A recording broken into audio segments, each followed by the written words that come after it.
Sheldon and Amy were nervous and excited.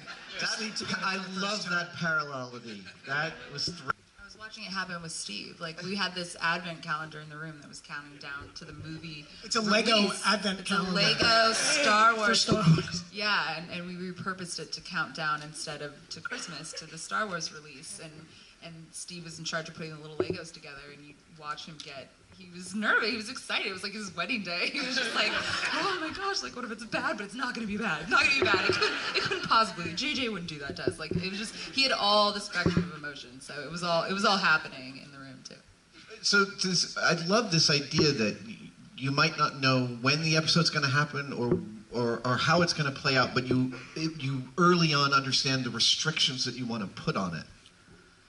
Sometimes that was a good example, but here's an extremely spontaneous moment that happened this year. I don't know if you guys saw the Valentine's Day episode. It's where we learned that Bernadette is pregnant, and we were writing the episode. We were on about page 34 of roughly 40 pages, and there was no outline, because usually our outlines are kind of 5 sentences on a board of what Act 1 might be, and we just start writing. Once we had an outline with a scene blocked in and the words, something happens. It's like, guy's apartment, something happens. I missed work that day, and they emailed me, because they email you like the notes that they did, and I got this outline, and it was scene B, guys make list, scene C, something. It's like, oh, great. Like, I hope I get put on something tomorrow. But you know what? I remember, but that episode was the one where the girls hang out in Penny's apartment and find out that Bernadette was a pageant girl and watch the video, and then they read Amy's fan fiction. And I think the pageant stuff ended up being what the something turned into. So sometimes something works out. But we were writing the Valentine's Day episode, and it was just about the animal in the hot tub and then trying to rescue it. I knew it was intentionally felt maternal, and there was no plan at all for her to be pregnant ever. And we were just trying to end the story, and it was like a Saturday afternoon, and 5 of us were there. And I even said, I don't even know why I'm pitching this, but she looks at the rabbit and says, I'll find another time to tell him I'm pregnant. And I was kind of half kidding, and the girls in the room like, oh, please, can we do it, please? And I looked at Holland across the table, and he's like, it's season 9, what were you waiting for? And I was like, screw it, type it, put it in. She says it. And so we finished the script that day, and that night I sent it to Chuck Lorre, we wrote it without him, and he didn't really know the outline, and certainly he didn't know about that, so I just gave him the script and said, hey, I tried a few things, see what you think. And he had no idea that she was going to end up being pregnant in it. And he walked in the next morning and he goes, yeah, sure. Why wouldn't she be pregnant? I love it. Do it. And that was it. So I think we're really lucky that we are allowed to be that spontaneous and let the show grow that organically. We're on a whim 3 days before the table read. We're like, yeah, screw it, make her pregnant. And we did, and it's been great. So. Yeah, I saw a quote recently where someone said, what's required for brilliance is an excellent plan and not quite enough time. Well, someday we'll have an excellent plan. Is that typical of Chuck's contribution to the show? I mean, I'm actually wondering, and then we'll write the draft, and I'll just send it to him, and either he'll come down and rewrite it with us, or he'll give me a script with his notes, or once in a while he has no notes and he's just happy, which is nice. There's a fun game that gets to be played with his notes because he doesn't have the greatest handwriting. And so sometimes you get a script and there'll be a page dog-eared and something scribbled on it, and it becomes a game of sort of passing it around the room to see who can decipher Chuck's handwriting. Like tea leaves. Sometimes I'll actually take a picture of it and text it to him because I'm like, what does this mean? What is this squiggle? Does he have medical training? Is that his... When Jamie and I, my partner on Mythbusters, go out into the world, we are confronted with a fan base that has a deep intersection with autism spectrum disorder. It is something Mythbusters seems to have connected on a deep level with people on the spectrum. I have relatives on the spectrum, and I've understood how amazing that is, and have felt sort of like a patron saint of the spectrum over the years. But one of the things that when I tell people about it, I say, yeah, a lot of people that come up to our table, they sound like Sheldon Cooper, and everybody knows what I mean. And Sheldon really has become this sort of lightning rod in the most wonderful, normalizing way. Can you talk about that? Yeah, we do. He does share characteristics with people on the spectrum, but what I like about what happens on our show is he has never been diagnosed. So what you're left with is a guy who doesn't necessarily have that label, but he's just Sheldon. And I think that's how anybody on the spectrum or just off it or straddling it should be. You're who that person is. You're not the label. So I love that he's just Sheldon. And even though we do tap on it and he misses social cues and all the other things that can be associated with it. But we've heard positive responses from the community and that it means a great deal to us. I want to pitch you to have you, I don't know if you've had Temple Grandin visit the set. We've met her. Yeah, she's amazing. She's amazing. I mean, like I said, if we're the patron saints of the spectrum, she's the Pope. And she's incredible. I want to pitch that she should be on the show at some point. I don't want to brag, you guys, but her number's in my phone. Call her. Should we call her? Hold on. Let's see if we have the same number, because I think I have her number too. Yeah, hold on. She lied to one of you. Hold on. That was great last night.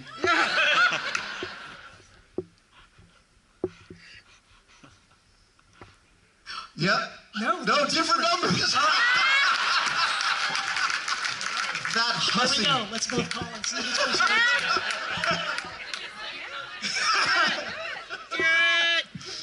That's I'm insane. scared. I'm not going to do it. I also there's you guys have gotten so much comedy out of Sheldon's missed cues, and yet I found his confidence and his emotional presence in the episode where he and Amy consummate their relationship to be so moving. Was that a thing you understood at the very beginning too, that Sheldon would be the one who is a little more sanguine about it? I think the thought if we were going to go with Amy gets scared, it was the opportunity for Sheldon to be the hero and to calm her down and let her know she was safe and that they didn't have to do anything that they didn't want to do, but they were on this adventure together and he was scared too and they were going to figure it out. So it seemed to just go hand in hand with her being afraid. Are there times when you guys argue over what one of the characters would or wouldn't say? I'm picturing a situation in which a line is written and they all agree it's not right, but you can't find what the right one is.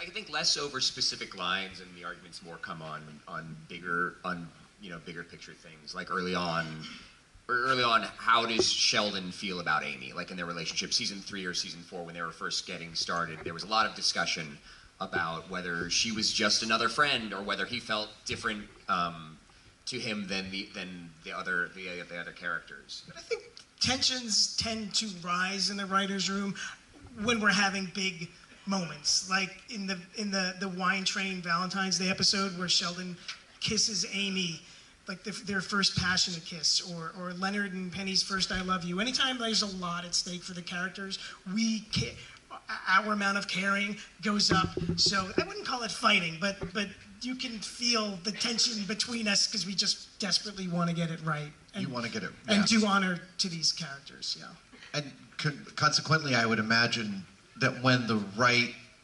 moment or shift comes in, it's like it falls into place. Yeah, and it's not like there have been times where we're struggling to figure out a story, and you just make one little tweak, and then it all falls into place. Like there was an idea for an episode that I had that was floating around since season 1, which was Sheldon has to get a wisdom tooth removed. He knows that 1 in 700,000 people die from anesthesia, and he wants to get his affairs in order. That has been floating around forever. We couldn't quite, every time we tried to crack that story, it was kind of just Sheldon being a pain in the neck. and going overboard again and again. And I was about to bail on that idea for probably the 9th time. This was last year. And then Tara suggested one simple tweak that it all fell into place. You can say what it was. Oh, sure. I like hearing you say it. No, it was a tweak that instead of Sheldon going under anesthesia, it was Leonard, and that Leonard, it was the deviated septum episode, and it was that Leonard instead wanted to fix his deviated septum, so he wouldn't snore and open up his nasal passages, and then Sheldon, instead of just becoming a pain in the butt, was a pain in the butt because he cared for his friend and he was worried about his friend, and that seemed like a much sweeter color on him. We've seen Sheldon kind of just like dig his heels in on things because he's Sheldon, but to see him do it because of someone else seemed like a really nice fix for that. And again, inspired by Steve Holland. Can I tell him? So Steve Holland, through a boogie boarding accident, It's way manlier than she's making it sound. boogie boarding accident, injured his back, and we all had concern about, if he was going to be okay, and none more concerned than Steve. Like, these guys have worked together since they were on the Nickelodeon shows together, and they have a lot of history together and work really well. And so watching Steve's concern over Steve Holland was like so endearing and so sweet. So we're like, instead of someone being concerned about their own well-being, to see it towards someone else. But there was also lots of fun jokes about Steve kind of breaking his back, and my favorite one was if he ended up getting paralyzed and he had to be in a wheelchair in the room, I'd have to put in all of his pitches, no matter how bad they were. So the That joke. was really what he was concerned about the whole time as my back was healing. So then we had this joke where I would be like, so then Steve would be in his wheelchair in the corner and be like, and then Sheldon says, "Did I do that?" And I'm like, all right, put it in. He's paralyzed. We have to put it in. But then his back healed, and I didn't have to deal with that problem. So, good job. And then I bought him a giant tub of calcium chews so I could help strengthen his bones, and this would never happen again. It is, for a certain number of people that know that this is a job, the idea of working in a writer's room on a show like this with characters over this long arc is like a dream come true. I'd love you, starting, Dave, to just give a brief little biography of how you got this job. I got glasses and braces in the same week of 5th grade, so I feel like that was a step towards getting this job. That was on your resume? That was on my resume, yeah. When I had been a writer on Third Rock from the Sun for a while, and then had done a bunch of pilots, and when I saw this pilot, it just so resonated with me, and one of the things it resonated with is it just reminded me of hanging out with my friends. And so when I met with Chuck and Bill, I went down the nerd list of like, I have these engineering friends, and I have these things, and I have that, and then I was like, and in a costume during college, I was at a costume party, I was the Doppler effect. and Bill said, "What?" And then we explained to Chuck what the Doppler effect was, and then I explained how I had the white lines were closer together and farther apart, and I ran around the room getting drunk going, "Wow!" And then later when we did that first season, our physics advisor, who's a professor at UCLA, was standing next to me. He was like, "Man, how do you guys come up with these ideas?" And I was like, "Well, actually, in college, I did that." And he just looked at me, and his grad student was there too. And I was like, "What?" Like, I was like out nerded the physics, and I was like, "Yes, yes!" Awesome. So I think that's how I got that job. Yeah.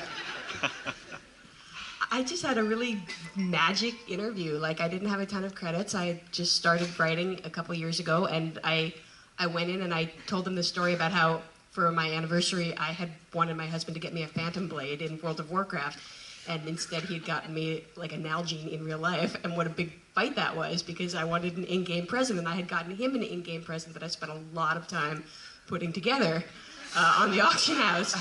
And it was just a like we talked about that for a while, and then Chuck mentioned that Caprica had just started, and I was like, oh, we should just all go watch Caprica. And then like the interview was over, and I remember when I left, the last thing I said was, I'll see you guys later. And like closed the door, and I was like, oh my god, why did I say that? See you guys later. But it was a good vibe. It was like I've never really understood that you can be a fit for a show before, but like it just worked out. Yeah, unlike Maria, I had the worst interview for the show ever. I had gone to film school. I, graduated and was looking for a job. I started on the show as an assistant. Worst interview story, I lied on my resume and I got caught in the interview by Bill Prady because nothing gets past Bill Prady. I worked on the show as an assistant for about 2 years. During that time, pitched some stories. They got on air, and then there just came a point where Steve said, let's do this for real, and it was literally overnight. Overnight, they replaced me. I started in the room the next day and have been there for 3.5 years. And the lie was that you could speak conversational French. Oui. And then, and Bill started to try to speak to her in French, and the blood just left her face. And the great thing is that She has ways that she tries to defend it, but the bottom line is she couldn't speak French. she puts a lot of weight on the word conversational in that. Why would that be on the resume to begin with? Because I could at the time, or I thought I could. No, it's because the retelling of the story has been that I said, speaks fluent French, lived there for 8 years, is perfect at French, ask me anything in French and I'll answer it. And like, that wasn't it. I had lived in France. I had a basic understanding. And then when you're in an interview and you get nervous, like I didn't even know how to speak English. I was so nervous. My mother claims to speak fluent French after 2 glasses of wine.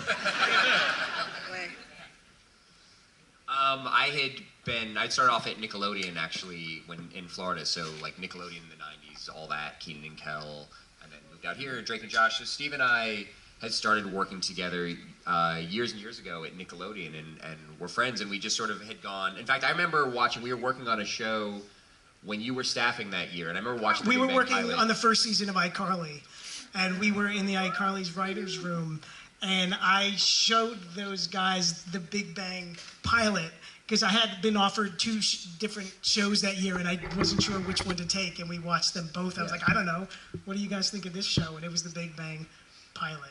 So, and I was working on another show at the time. I was doing a show called Rules of Engagement, and I had done 3 seasons there, and it was a lovely place, and I liked it, but it was always sort of on the bubble. You never knew if it was coming back. And Steve called me, my contract was ending there, and he's like, I think you would be a really good fit at Big Bang. So, so he got me. I came in and interviewed with Steve and with Bill and with Chuck, and that's how I got the job. Typically, how do you get the interview? Is you write. So you have specs, so you have writing samples that you submit, and your agents will submit them, sort of all over, but usually it helps if you have an inside connection, if you have someone there who's worked with you before, who, you spend a lot of time in a writer's room with these people, so it's important for when they're hiring you, for them to know that you're not an asshole. So if you have someone in there and you're like, he's funny and not an asshole, which I think my best quality, not an asshole. I think strongest. Some people here might Mostly. disagree. Remember, he's still Slytherin, exactly. Tell me about Richard Feynman's van. Richard Feynman is maybe one of my greatest heroes of the 20th century. So, Seamus Blackley is one of the guys who developed the Xbox, and I met him years and years ago, and he called me out of the blue about 1.5 years ago, and he said, oh my God, I finally watched The Big Bang Theory. Do you know how great it is? And I was like, yeah, I've been writing on the show. I've been telling you to watch it. He's like, I watched it. It's awesome. And he through DVDs, he became obsessed with it, and he came by, and he also has a hobby of reconditioning classic stand-up video games, and he has about 80 of them in his space in Pasadena, which is incredible.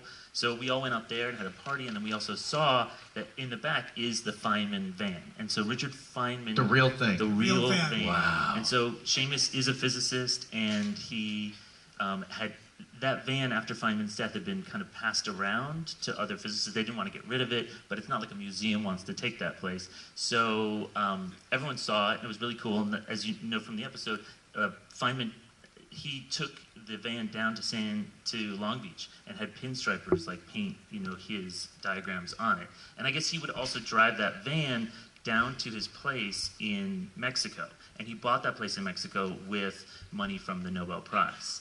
And so that's one of the things I've been pitching over the last couple of years, was like, guys, after Comic-Con, let's go, you can go to Feynman's place in Mexico.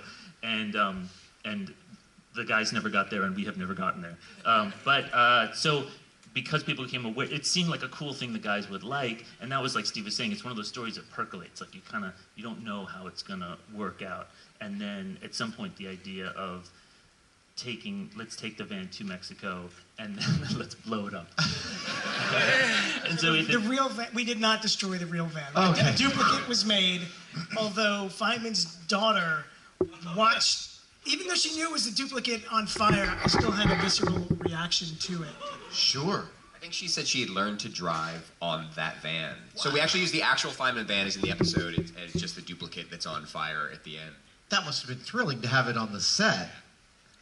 I don't know how much time we have, but do you guys can we take some questions from the audience? Yeah.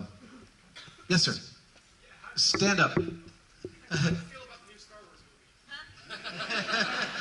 I liked it very much. We can talk afterwards if you want to get into more detail. It's a long conversation to have. Yes, sir. Any thoughts about the name of the baby? I can't say anything about it, but we did just have a long discussion about it, and there's some fun parts to it. So, yes, thoughts, but I can't tell you them yet. Yes, ma'am. What was the other show that you were offered besides Big Bang Theory? You probably, it was called Aliens in America, and it was only on for one season, but I thought it was really cool, and my agent was basically like, you're taking the CBS show with Chuck Lorre, we're done having this conversation, move on. Yeah. This is a non-conversation. Yes. I have a question about the episode about Waltz's mother. How would that whole thing come about, the emotion and stuff like that, because he was so involved in the show? That was a challenging thing for us. Carol Ann Soucy was the actress who played his mother, and she passed away in real life last year, pretty suddenly, and we adored her. She was the sweetest.